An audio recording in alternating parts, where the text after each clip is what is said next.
From time to time I get asked, how do I do this? How do I do that? How do I achieve this finish, or what have you? Well, I'm a bit like Captain Kirk at the no-win scenario Space Academy. I cheat! When you've made as many pock-ups as I have, you learn how to get over them. So I'm going to give you a few now. I might regret this video. Right, let's make the assumption you've marked something out and you've marked it out wrong, or you've put a nasty gorge into something that you didn't intend to. How are you going to cover that up? How are you going to disguise it? Well, as I say, cheat. If I'm doing a finish on metalwork, well, it could be plastic, I get some double-sided tape like this. Only for some reason this one side is not protected. It's not particularly sticky, that side, but this has got a protective pull off. So I take a piece of this, and my old scissors I use for cutting sandpaper, not a good idea, fold it in two, so we've got twice the thickness. Now I've got a piece of pull off each side, and we've got a sort of a foamy sort of bit there, a bit of a spongy bit, and that's an advantage. Anyway, if I get this in shot, if I put it on a piece of wood, and if we get a bit of tube and sharpen the end up like so, we can cut some circles. Or if you're lucky, perhaps you'll have a proper tool. Anyway, select the size that you want, and this is about 3/4 of an inch, I suppose. And then give it a tap, move along, give it a tap, move along, give it a tap, move along, give it a tap. Okay, so we push them out. We've got loads of little double-sided stickies now, right? We take a piece of sandpaper. In this case, this is 220 grit. Do the same thing.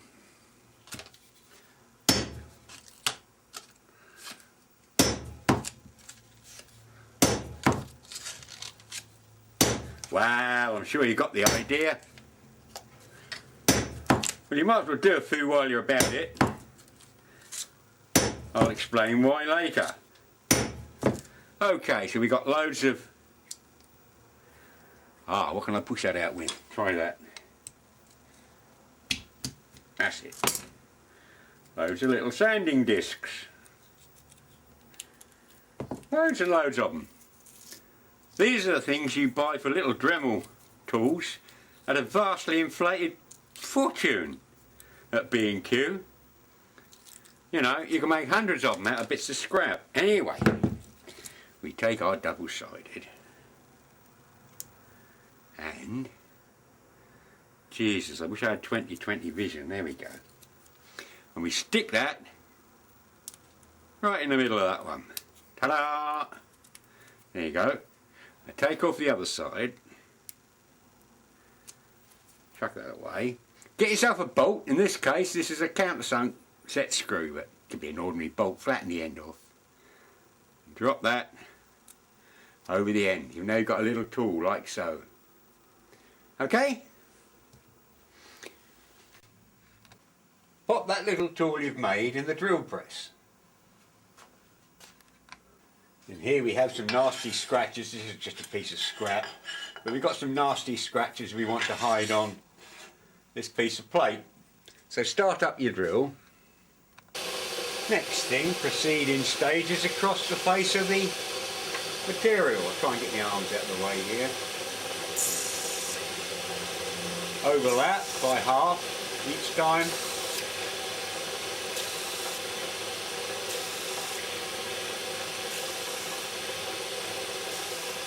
Sure you got the idea. We now want another piece of that's come off. Now you know why I made a few.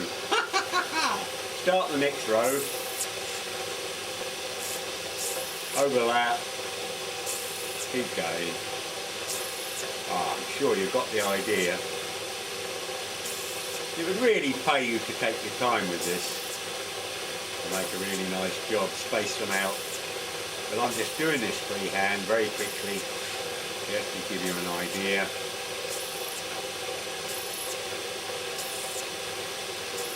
Okay, that'll do just to show. Okay, well this is rough and ready, but where's the scratch gone now?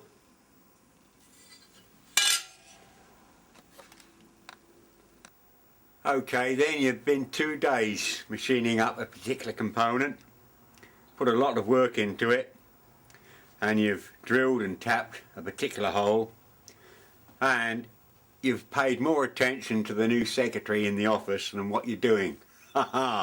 and the foreman's coming along from his tea break any minute now, so he's going to find that's not wonderful.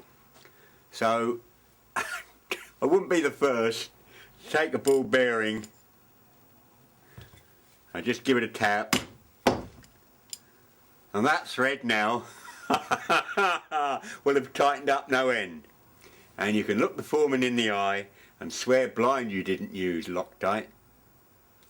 Hey old chap, talking about Loctite, have you got any? Nope. Any thread locker? Nope. Why? Well, every time we take the head off that blinking engine we're working on, the stud comes out. What can I do? It's a blind hole, so I thought about putting some thread locker down there. But if you haven't got any, I don't know. You youngsters think all ills can be cured what comes out of tubes or bottles. Well, what would you do then? Well, I'd make a saw cut down the end, put the corner across the grindstone. I didn't tell you this, right? Right. Put your hand out, drop that down the hole, screw in that, but don't you ask me how to get it out, right? Right. I often find setting up a job in a machine for work to be carried out and cleaning the machine afterwards often involves a great deal more work than the actual machining itself, and this is something the customer doesn't always appreciate, of course. But if the job involves parallels such as these, and perhaps you can't find a size that you particularly want, or perhaps you need more, and these are very expensive to buy, a good cheap substitute is if you break up flatbed scanners. Printers also have high quality ground rod machined to high specification. The same can be said for the central chrome rod inside car shock absorbers, and the gas mounts that hold up the tailgate on estate cars are also produced to very high standards. And if these are cut into sections, they make a very cheap substitute for these. I have an old boat, an old fishing boat, and a lot of work involves stainless steel. Pardon me. Stainless steel can have problems and issues if we've marked where we want to drill a hole, and we've taken a dot punch and we've made a mark, we want to drill a hole there. Because the material is work hardening, that little spot there is darn sight harder than all the material around it. So we haven't helped much. To make matters worse, if you looked at that under a microscope in cross section, where's a pen? What you would see, there's the surface of the steel. There's our dot we put in there. So where's that metal disappeared to? Well, it hasn't disappeared, it's actually heaped up there. And it's heaped up here. In other words, what we've got is a crater. Think of it like a volcano crater around where we want to put the drill in. So we've now got two problems. We've made it harder there than anywhere else, and we've actually raised the surface of the metal higher than where the rest of it. Is it little wonder that long, slim drills often skate round the very point that you want them to go in? Well, you can get over that by using a shorter, stubbier drill. a centre drill,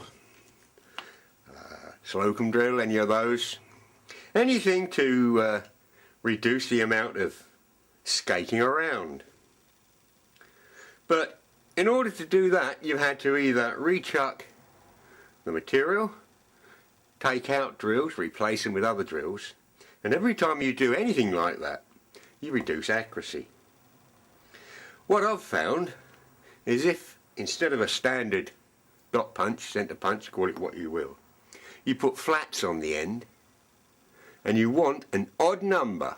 If you're using a balanced drill, 2 flutes, then you want an odd number of flats on that. If you're using, conversely, if you're using a 3 flute drill, then you want an even number of flats.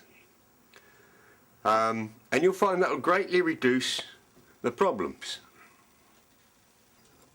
As with any machining of stainless, I always use the Maxol. I've nothing to do with the company. It's the only one I've ever used. There may be others, there may be better. I got that tin out of a skip years and years and years and years ago. It's half full. And I use it every time I'm dealing with stainless. And other people too have stuck their fingers in there. And it's still that much, so you can tell it's very economical to use. And it's the only time when smoking is beneficial to you. Right, well, before my reputation goes straight out the window,